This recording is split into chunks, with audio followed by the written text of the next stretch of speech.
페이스 대사 코수염이 하도 문제가 되니까 코수염이요. 그거에 대해서 좀 말을 해야 될 것 같아요, 우리가.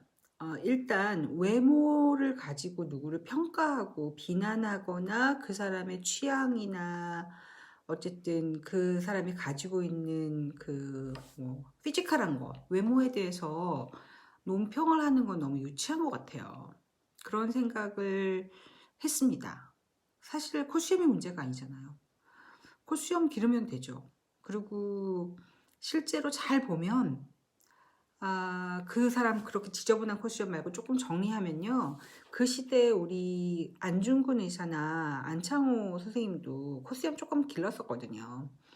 제가 생각하는 거는 일단 외모에 대한 비하나 그것에 대한 평가, 뭐 충고 이런 거는 하지 말기로 해요, 우리.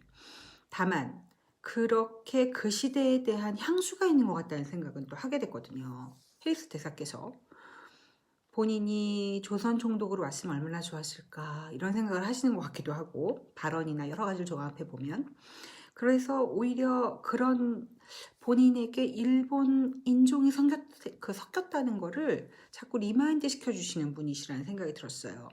CNN이나 뭐 어디의 논평을 통해서는 한국 사람이 인종 차별을 한다는 듯한 뉘앙스의 기사, 뭐 인터뷰를 하신 것 같은데 그거는 전혀 아니고요. 제가 볼 때는 물론 어느 나라나 인종차별이 있습니다. 미국은 뭐 더 심하죠. 사실 어찌 보면 가장 심한 나라이고요. 우리나라 사람도 있기는 있는데 다른 인종보다 일본 인종을 저희가 별로 안 좋아하잖아요. 근데 본인한테 그 인종이 섞였다는 거를 자꾸만 리마인드 시킨 분이신 거죠. 지소미아 때 본인이 얼마나 자주 자기가 더 나서서 일본 정부 아베보다 더 유감을 표명하고 그랬습니까? 청와대에서 그렇게 하지 말아 달라고까지 불러서 얘기할 정도였죠.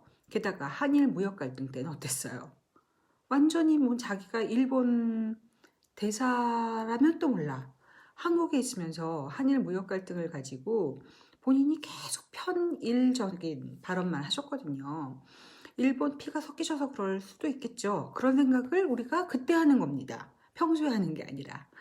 그러니까 저는 뚱뚱하거나 날씬하거나 뭐 아름답거나 못생겼거나 뭐 옷을 누더기를 입거나 콧수염을 기르거나 밀거나 삭발을 하거나 다 본인의 자유예요. 어떻게 해도 상관없어요.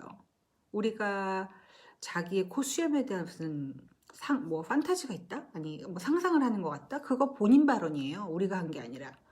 그러니까 논지를 흐트려서 자꾸 우리가 콧수염 얘기를 하는 것보다는 그 사람이 어떤 사람이었고 어떤 발언을 했고 우리가 왜 이런 반응을 했는지에 대해서 집중했으면 좋겠다는 생각을 했습니다.